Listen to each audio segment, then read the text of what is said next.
How's everyone doing today? Christian Black with the Christian Black team, Century 21 Platinum Properties here in Clarksville, Tennessee.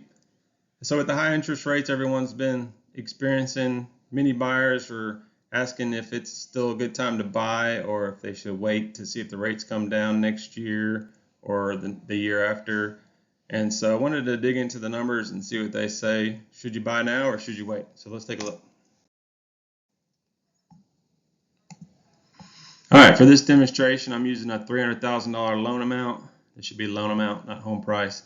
I'm using $300,000 because that's close to the median for our market, just a little bit below the median. I think it's around 315, 320 right now. And we want to compare a payment on 7.5, which kind of represents what we've been seeing this summer, versus 5.75, which I think everybody would love to have at this point right now. So the difference in the two, if you decided to pull the trigger on the 7.5 right now, you'd be looking at negative $434 versus waiting for a year or two or whenever it gets down to that 5.75. And this payment scenario I'm showing does not include taxes and insurance on this price point, just because that would not change the difference in the two payments. So this isn't an all-in number. If you're looking at buying at this price point and this interest rate, you still would have to add taxes and insurance. This is just principal and only on a 30-year loan. So we're looking at the negative 434. We're going to keep going here. All right, so we're calculating this negative 434, and we're going to look at it over a 12-month period. So if you could have got that 575, now you're doing the 7.5, you're negative $5,200. And this is looking at over 5-year time, over 10-year time. So it doesn't get any more enticing over time. It just looks like it's getting worse. All right, now let's factor in some of the benefits that come along with owning real estate. And here we show the principal reduction over those same 1, 5, and 10-year time frames. As you can see, you start to claw back some of those losses with the principal reduction. So you were negative $5,200, and now you paid the house down $2,700 in the first year, $16,000 after 5 years, and $39,000 after 10 years. You pay the principal down more as you go along. The longer you're into the loan, the more you pay it down each year. So let's keep going. All right, now we're looking at appreciation, and the average for Montgomery County has been between 6 and 7%. But I'm using 4% for this example, and so the picture starts to come into focus here a little bit. You were negative $5,200, you gained 27 of that back with principal reduction. After 1 year at 4%, your house is now worth $312.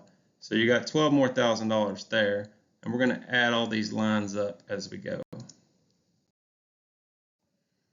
All right, now we're still at the 4% rate. I'm going to show you a couple different rates too. I'm going to show you a 2% and a 6%, just so you can kind of see the two differences on a low and high maybe.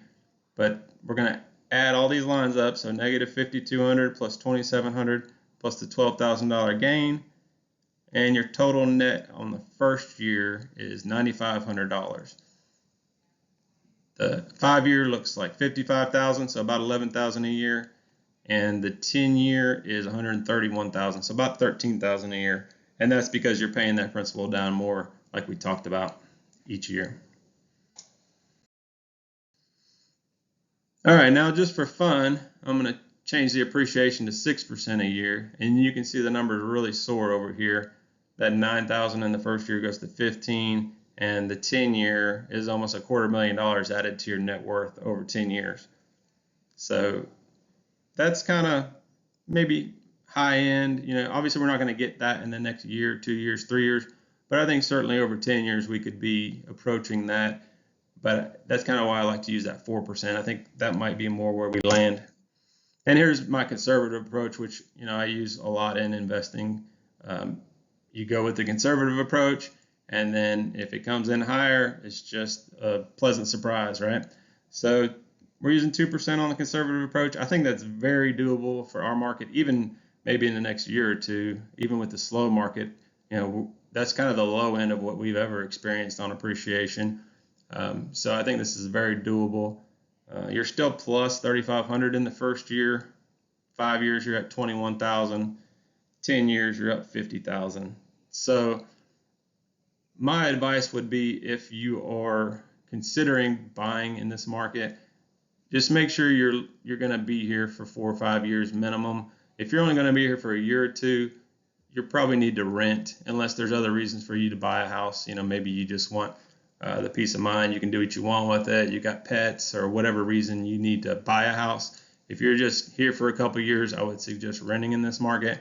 But certainly, if you're going to be here 4 or 5 years or longer, this is a great approach to starting to build that equity, which allows you to move up, right, to another house. That's kind of the whole theory in real estate, is you kind of take that equity from the smaller house as you move up in family size or whatever, and you need more space. Then you take that equity, put it down on the next house. And also, that 7.5% rate, we're planning in this model for it to stay 7.5 for 10 years. I think a lot of the,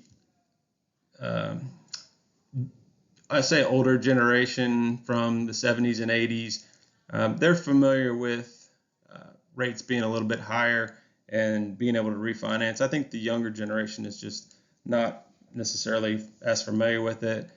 So I think it may be more concerning to the younger buyers, and the older buyers understand that, they've dealt with 12, 14% and higher rates, and they know that's kind of short-term pain, and the historical average is going to be around 6%. So we might get back to 5.75, 2 years, 3 years, whenever it is, but that's going to change these negative numbers a lot.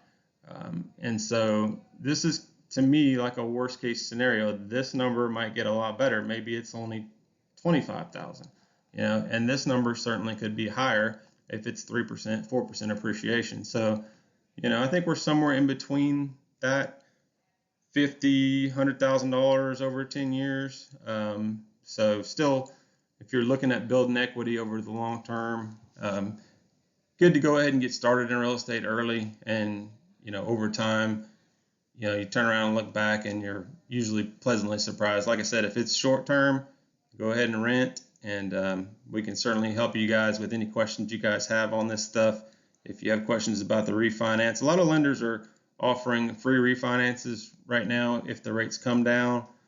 So that makes that process a lot easier, or even a recast loan where you don't have to go through the refinance process.